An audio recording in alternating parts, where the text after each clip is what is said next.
जय हिंद दोस्तों, आपका एक बार फिर से स्वागत है हमारे YouTube channel DS education point में।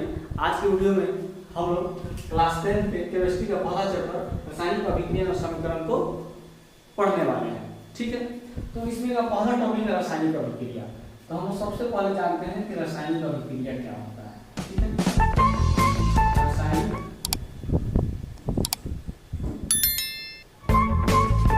अभिक्रिया, ठीक है, इसको इंग्लिश में हम बोलते हैं केमिकल रिएक्शन। ठीक है, केमिकल रिएक्शन पहला हमारा क्या है टॉपिक, रासायनिक अभिक्रिया। तो रासायनिक अभिक्रिया क्या होता है, आइए हम कुछ समझते हैं कुछ एग्जांपल से। रासायनिक अभिक्रिया क्या होता है, जैसे हमारे शरीर में भोजन का पचना रासायनिक अभिक्रिया है। ठीक है, दूध का जमना यह भी एक रासायनिक अभिक्रिया है। लोहे पर जंग लगना यह भी एक रासायनिक अभिक्रिया है। फल का पकना यह भी एक रासायनिक अभिक्रिया है। ठीक है, तो ये जो एग्जाम्पल सब है यह रासायनिक अभिक्रिया का एग्जाम्पल है। ठीक है, तो आप बुक को जब स्टार्टिंग में पढ़िएगा तो आपको मिलेगा रासायनिक अभिक्रिया और भौतिक अभिक्रिया। ठीक है, यानी कि रासायनिक अभिक्रिया को हम रासायनिक परिवर्तन भी कहेंगे और भौतिक अभिक्रिया को हम भौतिक परिवर्तन भी कहेंगे। ठीक है, तो पहले हम लोग क्या जानते हैं, रासायनिक अभिक्रिया। तो हमारे शरीर में जो भोजन पचता है वो कैसी अभिक्रिया है, रासायनिक अभिक्रिया का उदाहरण है। फल का पकना कैसी अभिक्रिया है, रासायनिक अभिक्रिया का उदाहरण है। ठीक है, दूध का जमना कैसी अभिक्रिया है, रासायनिक अभिक्रिया है। ठीक है, तो रासायनिक अभिक्रिया में क्या होता है, पदार्थ अपने मूल गुण को खो देता है और फिर उसे प्राप्त नहीं कर पाता है। जैसे दूध से जब दही एक बार जम जाएगा तो क्या दही से फिर दूध होगा, नहीं होगा। तो ऐसा परिवर्तन रासायनिक परिवर्तन और ऐसा अभिक्रिया रासायनिक अभिक्रिया कहलाती है। सिंपल याद रखिएगा कि जिसमें पदार्थ अपने मूल गुण को खो दे और फिर उससे पुनः प्राप्त नहीं कर पाए तो ऐसी अभिक्रिया रासायनिक अभिक्रिया और ऐसा परिवर्तन रासायनिक परिवर्तन कहलाता है। ठीक है, जैसे मान लीजिए तो लोहे पर जब एक बार जंग लग जाएगा, ठीक है, तो क्या वो पहले जैसा फिर लोहा चमक पाएगा, नहीं चमक पाएगा। एक लोहा लीजिएगा तो देखिएगा खूब चमकता है। ठीक है, जब उसको जंग लग जाएगा तो क्या हो जाता है, वह बिजिया जाता है। बिजिया जाने कहने मतलब उस पर ऑक्साइड का परत चढ़ जाता है। ठीक है, जिससे कारण उसका रंग क्या हो जाता है, भूरा हो जाता है। नहीं, जैसे ले लीजिए हमारे शरीर में भोजन का पचना, जब एक बार जो हमारे शरीर में भोजन जो पच जाएगा तो क्या आप दोबारा उसे प्राप्त कर पाइएगा, नहीं प्राप्त कर पाइएगा। कच्चा फल एक लीजिए, अगर वो फल जो है, एक फल ले लीजिए कच्चा, और वह पक जाए तो क्या उस पके फल को फिर आप कच्चा कर पाइएगा, नहीं कर पाइएगा। तो ऐसा परिवर्तन क्या कहलाता है, रासायनिक परिवर्तन कहलाता है। और ऐसी अभिक्रिया क्या कहलाता है, रासायनिक अभिक्रिया कहलाता है। तो रासायनिक अभिक्रिया में क्या होता है, पदार्थ अपने मूल गुण को क्या करता है, खो देता है और फिर उसे पुनः प्राप्त नहीं कर पाता है। ऐसी अभिक्रिया रासायनिक अभिक्रिया कहलाती है। तो थोड़ा एक हम जानते हैं एक भौतिक अभिक्रिया के बारे में। भौतिक अभिक्रिया क्या होता है, तो भौतिक अभिक्रिया में क्या होता है, पदार्थ अपने मूल गुण को क्या करता है, खो देता है और फिर पुनः वह चाहेगा तो उससे गुण को क्या करता है, प्राप्त कर लेता है। तो ऐसा परिवर्तन भौतिक परिवर्तन और ऐसी अभिक्रिया भौतिक अभिक्रिया। जैसे पानी लीजिए, जैसे मान लीजिए कि हम पानी ले लिए, ठीक है, क्या लिए, पानी लिए। जब इसको आप ठंडा कर दीजिएगा तो क्या बन जाएगा, बर्फ बन जाता है। क्या बन जाता है, बर्फ बन जाता है। तो यहाँ पर तो पदार्थ अपने गुण को क्या कर दिया, खो दिया। यहाँ पानी था, द्रव था, पानी सॉरी यहाँ पानी था तो किस रूप में था, द्रव रूप में है। ठीक है, जब वो बर्फ बन गया, जब पानी हुआ बर्फ बन जाएगा तो किस रूप में आ जाएगा, ठोस रूप में आ जाएगा। ठीक है, तो इसमें क्या हुआ, यहाँ तो पदार्थ अपने मूल गुण को खोआ। ठीक है, फिर जब अब इस बर्फ को आप टेम्परेचर दीजिएगा यानी इसको गर्म कीजिएगा तो फिर ये क्या बन जाएगा, पानी बन जाएगा। यानी ठोस से फिर द्रव रूप में आ जाएगा, यानी अपने गुण को खो दिया था और फिर उस अभिक्रिया को विपरीत करने पर क्या किया, अपने गुण को फिर से बहुत पा लिया। तो ऐसी अभिक्रिया भौतिक अभिक्रिया और ऐसा परिवर्तन भौतिक परिवर्तन कहलाता है। ठीक है, तो भौतिक परिवर्तन में क्या होता है, पदार्थ अपने गुण को खो देता है और फिर उसे प्राप्त कर लेता है। और रासायनिक परिवर्तन में क्या होता है कि पदार्थ अपने गुण को क्या करता है, खो देता है और फिर उसे प्राप्त नहीं कर पाता है। ठीक है, आइए हम दूसरे एग्जांपल को देखते हैं। जैसे मान लीजिए एक क्या है, कागज है, इसको हम फाड़ देते हैं तो अभी ये क्या रहा, कागज ही ना रहा, इसमें कोई चेंजिंग हुआ, कोई चेंजिंग नहीं हुआ, यानी कि इस अभिक्रिया में कोई नया पदार्थ नहीं बना। तो यह अभिक्रिया क्या कहलाएगा, भौतिक अभिक्रिया कहलाएगा। और ऐसा परिवर्तन क्या कहलाएगा, भौतिक परिवर्तन कहलाएगा। ठीक है, अब इसी कागज को हम जलाते हैं, इस कागज को हम क्या करते हैं, जलाते हैं और जलाने के बाद देखते हैं इसमें कौन सा परिवर्तन होता है, भौतिक परिवर्तन होता है कि रासायनिक परिवर्तन होता है। तो हम इसको जलाते हैं,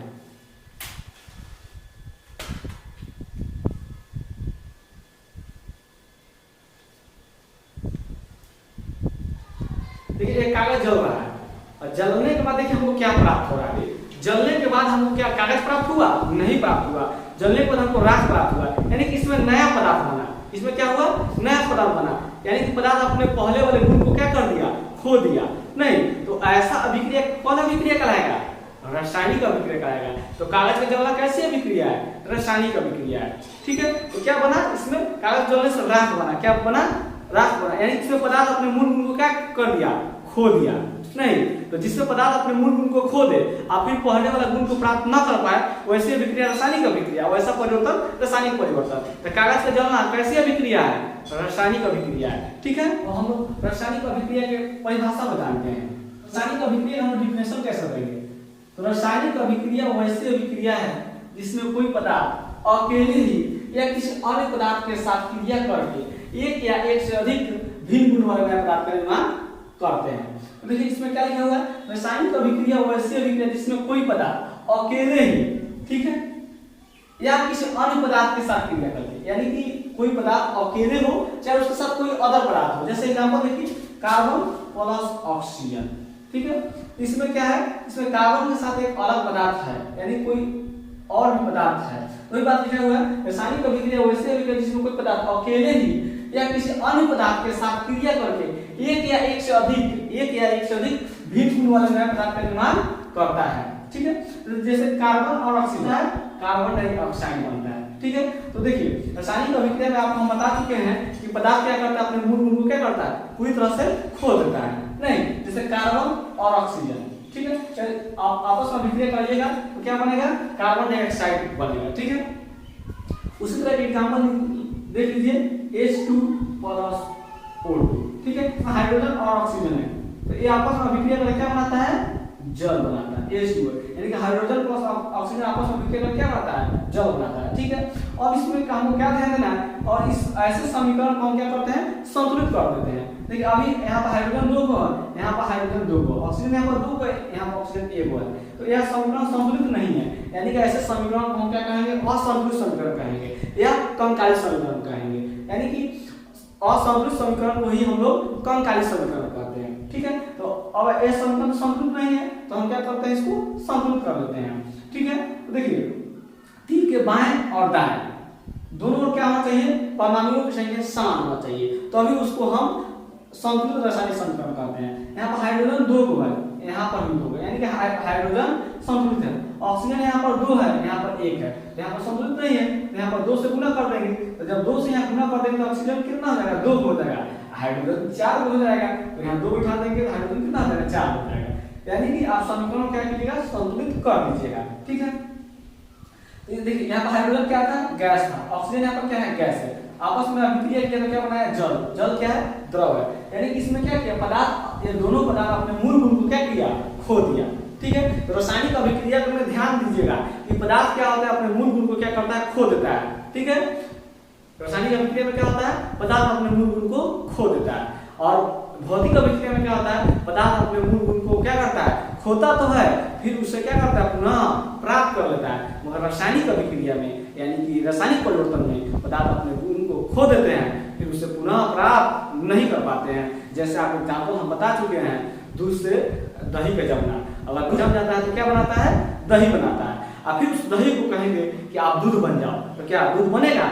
नहीं बनेगा। तो ऐसा परिवर्तन भौतिक परिवर्तन, ऐसा परिवर्तन रासायनिक परिवर्तन, और ऐसी अभिक्रिया रासायनिक अभिक्रिया कहलाती है। ठीक है, आगे आते हैं COCO3 यानी कैल्शियम कार्बोनेट को जब हम गर्म करते हैं तो ये क्या बनाता है? तो यह बनता है कैल्शियम ऑक्साइड और प्लस कार्बन डाइऑक्साइड में। ठीक है, तो यहाँ पर देखिए इसमें क्या हुआ? पदार्थ अपने मूल गुण को क्या किया? खो दिया। ठीक है, तो इसलिए हम डिफिनेशन लिखे हुए हैं रासायनिक अभिक्रिया वैसी अभिक्रिया है जिसमें कोई पदार्थ अकेले ही या किसी अन्य पदार्थ के साथ क्रिया करके एक या एक से अधिक भिन्न गुण वाले नए पदार्थ का निर्माण करता है। ठीक है, तो देखिए इसमें एक से अधिक कंपाउंड बना है। ठीक है, इसमें उत्पाद जो प्राप्त हुआ है एक से अधिक यानी 2 प्राप्त हुआ है, यानी कैल्शियम ऑक्साइड और प्लस कार्बन डाइऑक्साइड प्राप्त हुआ है, और इसमें एक ही प्राप्त हुआ था, इसलिए डिफिनेशन उस तरह से लिखा हुआ है। तो कोई अब आपसे पूछे कि रासायनिक अभिक्रिया किसे कहते हैं, तो बताइए रासायनिक अभिक्रिया वैसी अभिक्रिया जिसमें कोई पदार्थ अकेले ही या किसी अन्य पदार्थ के साथ क्रिया करके एक या एक से अधिक भिन्न गुण वाले पदार्थ का निर्माण करते हैं। ठीक है, आप इसके स्क्रीनशॉट ले लीजिए, हम लोग आगे बढ़ते हैं। ले लिए। चलिए हम आगे बढ़ते हैं। आगे हम लोग जानते हैं अभिकारक यानी कि प्रतिकारक। अभिकारक हम लोग क्या बोलते हैं, प्रतिकारक बोलते हैं, ठीक है। अभिकारक को क्या बोला जाता है, प्रतिकारक भी बोला जाता है, ठीक है। इसको हम लोग इंग्लिश में रिएक्टेंट बोलते हैं, ठीक है। तो हम लोग जानते हैं रिएक्टेंट क्या होता है, यानी कि अभिकारक क्या होता है या प्रतिकारक क्या होता है, ठीक है। और ये हम यहाँ डिफिनेशन लिखे हैं, रासायनिक अभिक्रिया में भाग लेने वाले पदार्थ अभिकारक कहलाते हैं, ठीक है। तो जो अभिक्रिया होता है उसमें कोई पदार्थ भाग लेता है, मान लीजिए बिना कोई पदार्थ भाग लिए कोई अभिक्रिया होगा, नहीं होगा। जैसे मान लीजिए कि कार्बन और प्लस ऑक्सीजन लेते हैं, तो कार्बन और ऑक्सीजन ये क्या किया, अभिक्रिया में भाग लिया, यानी कि दोनों आपस में क्या किया, मिला, और मिल के क्या बनाएगा, कोई अलग कंपाउंड बनाएगा, नहीं, यानी कि अभिक्रिया किया। तो कार्बन और ऑक्सीजन का अभिक्रिया जब कराइएगा तो हमारा क्या बनता है, कार्बन डाइऑक्साइड बनता है। और हमको अभिक्रिया क्या, हमको डिफिनेशन देना अभिकारक का, प्रतिकारक का। अभिकारक किसे कहते हैं, तो यहाँ पर डिफिनेशन दिया हुआ है, रासायनिक अभिक्रिया में भाग लेने वाले पदार्थ अभिकारक कहलाते हैं। कौन लिया, यानी कार्बन ऑक्सीजन भाग लिया, तब तो ये दोनों आपस में क्रिया करेगा तो कोई तीसरा पदार्थ बनेगा, तो रासायनिक अभिक्रिया में भाग लेने वाला पदार्थ अभिकारक कहलाता है, ठीक है। यह क्या हुआ, अभिकारक हुआ, ठीक है। तो कोई पूछेगा आपसे डिफिनेशन कि अभिकारक किसे कहते हैं, तो सिंपल बोलिएगा कि रासायनिक अभिक्रिया में भाग लेने वाले पदार्थ अभिकारक कहलाते हैं, ठीक है। जैसे मान लीजिए हाइड्रोजन और प्लस ऑक्सीजन, ये आपस में दोनों क्या किया, भाग लिया, अभिक्रिया में भाग लिया, यानी कि दोनों आपस में क्रिया किया। तो क्रिया करके कोई तीसरा कंपाउंड बनाएगा, क्या बनाएगा, तो हाइड्रोजन ऑक्सीजन आपस में क्रिया करके जल बनाता है, ठीक। हाइड्रोजन और ऑक्सीजन यह क्या कहलाएगा, अभिकारक कहलाएगा। तो सिंपल डिफिनेशन बोलिएगा कि रासायनिक अभिक्रिया में भाग लेने वाले पदार्थ अभिकारक कहलाते हैं। आगे हम चलते हैं प्रतिफल। प्रतिफल को हम लोग उत्पाद भी बोलते हैं, ठीक है। प्रतिफल को इंग्लिश में हम लोग बोलते हैं प्रोडक्ट। तो अब हम जानते हैं कि प्रतिफल क्या होता है। देखिए यहाँ पर डिफिनेशन दिया हुआ है, रासायनिक अभिक्रिया के फलस्वरूप बने नए पदार्थ प्रतिफल कहलाते हैं। यानी रासायनिक अभिक्रिया जब होता है तो उसके फलस्वरूप जो कंपाउंड बनता था उसी को हम लोग क्या बोलते हैं, प्रतिफल कहते हैं। तो बोलिए रासायनिक अभिक्रिया के फलस्वरूप बने नए पदार्थ प्रतिफल कहलाते हैं। जैसे C+O2 या जो क्या है, यह अभिक्रिया में भाग लिया हुआ है, तो अभिक्रिया में जो भाग लेता है यानी जो क्रिया करता है वो अभिकारक कहलाता है। अब कार्बन और ऑक्सीजन जब आपस में अभिक्रिया करेगा तो ये अलग कंपाउंड बनाता है, क्या बनाता है, तो कार्बन डाइऑक्साइड बनाता है। तो डिफिनेशन देखिए क्या लिखा हुआ है, रासायनिक अभिक्रिया के फलस्वरूप बने नए पदार्थ प्रतिफल कहलाता है। यानी कि यह दोनों आपस में अभिक्रिया किया तो एक नया पदार्थ क्या बना, CO2 बना, यानी कार्बन डाइऑक्साइड बना। इसी कार्बन डाइऑक्साइड को हम क्या बोलते हैं, प्रतिफल कहते हैं। इसी को हम लोग क्या बोलेंगे, प्रतिफल कहेंगे। तो रासायनिक अभिक्रिया के फलस्वरूप बने नए पदार्थ को हम लोग क्या बोलते हैं, प्रतिफल बोलते हैं, ठीक है। आगे एग्जांपल देखिए, जैसे मैग्नीशियम प्लस ऑक्सीजन, ठीक है। मैग्नीशियम जब ऑक्सीजन संयोग करेगा, ठीक है, तो एक तीसरा पदार्थ बनाएगा जिसको हम लोग क्या बोलते हैं, मैग्नीशियम ऑक्साइड। यानी मैग्नीशियम ऑक्सीजन संयोग करके क्या बनाता है, मैग्नीशियम ऑक्साइड बनाता है। और आपको हम बताए हैं कि ये समीकरण को क्या कर दीजिएगा, संतुलित कर दीजिएगा। देखिए यहाँ पर मैग्नीशियम एक है, यहाँ पर मैग्नीशियम एक है, यानी कि मैग्नीशियम की संख्या दोनों ओर क्या है, बराबर है, ठीक है। ऑक्सीजन यहाँ पर 2 है, यहाँ पर 1 है, ठीक है। तो हम क्या करेंगे, यहाँ 2 से गुना कर देंगे, 2 से गुना करेंगे तो मैग्नीशियम 2 हो जाएगा, 2 से गुना करेंगे तो ऑक्सीजन 2 हो जाएगा, अब मैग्नीशियम भी 2 हो जाएगा। और मैग्नीशियम यहाँ पर कितना है, 1 है, तो हम क्या करेंगे, यहाँ पे 2 से गुना कर देंगे। तो अब क्या हो जाएगा, 3 के बाएं और दाएं दोनों ओर मैग्नीशियम की और ऑक्सीजन की संख्या दोनों क्या हो जाएगी, बराबर हो जाएगा। तो यह समीकरण क्या कहलाएगा, संतुलित समीकरण कहलाएगा, ठीक है। मतलब हम लोग जानते हैं किसके बारे में, हम लोग तो जानते हैं प्रतिफल के बारे में। तो प्रतिफल क्या होता है, तो रासायनिक अभिक्रिया के फलस्वरूप बने नए पदार्थ प्रतिफल कहलाता है। तो मैग्नीशियम और ऑक्सीजन आपस में संयोग किया तो क्या बनाया, मैग्नीशियम ऑक्साइड बनाया। तो इसी को हम क्या बोलते हैं, मैग्नीशियम ऑक्साइड जो प्राप्त हुआ यह हमारा प्रतिफल हुआ, ठीक है। तो मैग्नीशियम और ऑक्सीजन जब आपस में संयोग करता है तो मैग्नीशियम ऑक्साइड बनाता है, और इसी मैग्नीशियम ऑक्साइड को हम क्या बोल सकते हैं, यहाँ पर प्रतिफल बोल सकते हैं, ठीक है। तो प्रतिफल क्लियर। अब हम आगे बढ़ते हैं, रासायनिक अभिक्रिया की विशेषता। अब हम जानते हैं कि रासायनिक अभिक्रिया की विशेषता क्या होता है, ठीक है। यहाँ पर ये लिखा हुआ है, रासायनिक अभिक्रिया की निम्नलिखित विशेषता है, ठीक है। आप कैसे समझिएगा कि रासायनिक अभिक्रिया हुआ, ठीक है। तो देखिए 5 चीज अगर आप देखिएगा कि अगर कोई पदार्थ में कोई अभिक्रिया हो रहा है, उसमें 5 चीज का चेंजिंग हो रहा है, तो आप समझिए कि उसमें रासायनिक अभिक्रिया हुआ। जैसे पहला गैस की उत्पत्ति, अगर कोई अभिक्रिया हो और उसमें गैस उत्पन्न हो रहा है तो समझिए कि उसमें रासायनिक अभिक्रिया हुआ। ठीक है। दूसरा अवक्षेप का बनना, अगर उसमें अवक्षेप बनेगा तो समझिएगा कि उसमें रासायनिक अभिक्रिया हुआ। रंग परिवर्तन हो, ताप में परिवर्तन हो और अवस्था में परिवर्तन हो। ठीक है। अगर कोई अभिक्रिया हो और उस अभिक्रिया में इस पांचों में से आपको कोई दिखे, ठीक है, इसमें कोई आपको 2 भी दिख सकता है, 3 भी दिख सकता है या 5 दिख सकता है, तो ऐसी अभिक्रिया को आप समझिएगा कि उसमें रासायनिक अभिक्रिया हो रहा है। जैसे अवस्था में परिवर्तन हो जाए, ठीक है, जैसे द्रव है और ठोस में बदल जाए, तो समझिएगा कि उसमें रासायनिक परिवर्तन हुआ। ठीक है। रंग परिवर्तन में हो जाए, ताप में परिवर्तन हो जाए, ठीक है, तो आप इस स्थिति में समझिएगा कि उस अभिक्रिया में कौन सा परिवर्तन हुआ, रासायनिक परिवर्तन हुआ या रासायनिक अभिक्रिया हुआ। ठीक है। तो आइए हम इसको डिटेल से जानते हैं। पहला गैस की उत्पत्ति, अगर कोई रासायनिक अभिक्रिया हुआ तो उसमें क्या होगा, गैस की उत्पत्ति होगी। जैसे एग्जांपल समझिए, मान लीजिए कि जस्ता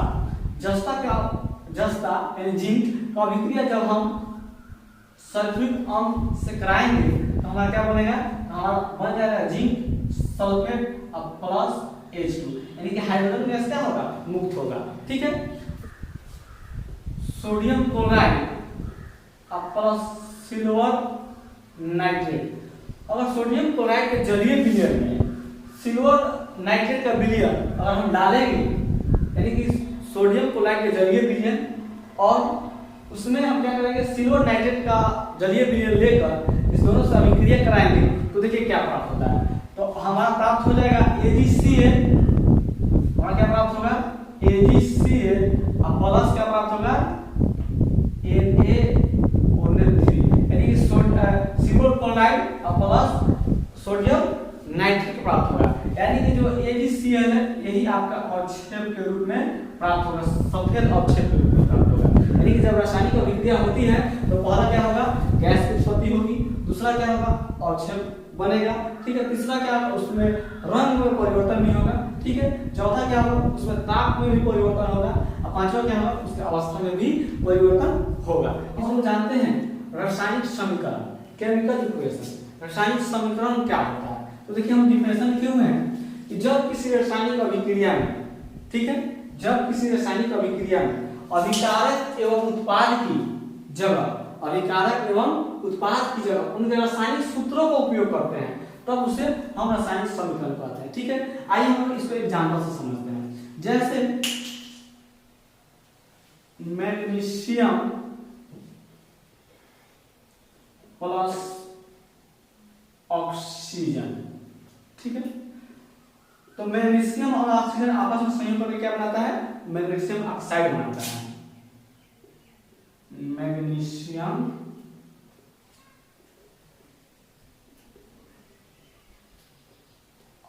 ऑक्साइड। ठीक है। मैग्नीशियम प्लस ऑक्सीजन आपस में संयोग करके क्या बनाता है, मैग्नीशियम ऑक्साइड बनाता है।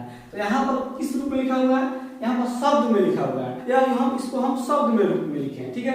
इस शब्द के जगह पर हम क्या करेंगे, जब हम कोई संकेत या सूत्र को हम क्या कर देते हैं, बैठा देंगे, यानी कि शब्द जो लिखा हुआ मैग्नीशियम, इसके जगह हम क्या करेंगे, मैग्नीशियम के Mg लिख देंगे, मैग्नीशियम का लिख देंगे Mg, यानी Mg कहने का अर्थ हुआ कि Mg से अर्थ हो गया कि मैग्नीशियम हुआ, यानी यहाँ पर Mg का मतलब होगा कि मैग्नीशियम। तो यहाँ शब्द में लिखा हुआ है, यह उसका क्या है, संकेत लिखा हुआ है। ठीक है। प्लस ऑक्सीजन, तो ऑक्सीजन का हम क्या लेते हैं, O2 लेते हैं। O2 क्या है, हम ऑक्सीजन का सूत्र है। ठीक है। यानी ऑक्सीजन है, यहाँ ऑक्सीजन शब्द में है और यहाँ पर क्या है, उसका सूत्र है। ठीक है। O2 लिखने का अर्थ हुआ कि यहाँ पर ऑक्सीजन हुआ। ठीक है। लिख लीजिए क्या बनाता है, यानी कि मैग्नीशियम और ऑक्सीजन आपस में संयोग करके मैग्नीशियम ऑक्साइड बनाता है। तो हम क्या बना लेंगे, हम इसको ऐसे लिख लेंगे, यानी कि Mg प्लस O2 बराबर क्या बनता है, MgO बनता है। और यह समीकरण संतुलित नहीं है, इसको हम क्या करेंगे, संतुलित कर लेंगे। तो ऑक्सीजन देखिए, मैग्नीशियम यहाँ 1 है, यहाँ भी 1 है, O यहाँ पर 2 है, यहाँ पर 1 है, यहाँ 2 से गुना कर देंगे तो O क्या हो जाएगा, 2 हो जाएगा। मगर जब यहाँ 2 से गुना किया है Mg भी तो 2 हो गया ना, यहाँ पर हम 2 बैठा देंगे। ठीक है। तो जब इस रासायनिक अभिक्रिया में अभिकारक एवं उत्पाद के जगह, ये मेरा क्या हो गया, अभिकारक हो गया, ये वाला मेरा क्या हो गया, उत्पाद हो गया। तो अभिकारक एवं उत्पाद की जगह उनके रासायनिक सूत्रों का उपयोग करते हैं, उनके क्या करते हैं, रासायनिक सूत्र या संकेत का उपयोग करते हैं तब उसे रासायनिक समीकरण कहते हैं। तो ठीक है, तो जैसे हम मैग्नीशियम है तो मैग्नीशियम की जगह हम क्या प्रयोग किए हैं, Mg का प्रयोग किए हैं, जो क्या है उसका संकेत है। यहाँ ऑक्सीजन है, ऑक्सीजन की जगह हम क्या लिखे हैं, यहाँ पर O2 लिखे हैं, जो ऑक्सीजन क्या है, सूत्र है। ठीक है, तो यहाँ पर क्या मतलब रासायनिक समीकरण का मतलब हुआ कि जहां पर जो शब्द में लिखा हुआ है ना उसको हम क्या कर देंगे, समीकरण, उसको हम क्या कर देंगे, सूत्र या संकेत के रूप में लिख देंगे। यही जो शब्द को हटाकर हम संकेत और सूत्र को लिखे, यह क्रिया यानी इसी क्रिया को हम क्या कहते हैं, रासायनिक समीकरण कहते हैं। आशा करता हूं कि आपको समझ में आया होगा। अगर ये वीडियो आप लोगों को अच्छा लगा हो तो आप हमारे चैनल को जरूर सब्सक्राइब कीजिएगा और बेल आइकन को भी दबाइएगा ताकि हमारी आने वाला वीडियो का नोटिफिकेशन हो जो सबसे पहले आप तक पहुंच सके।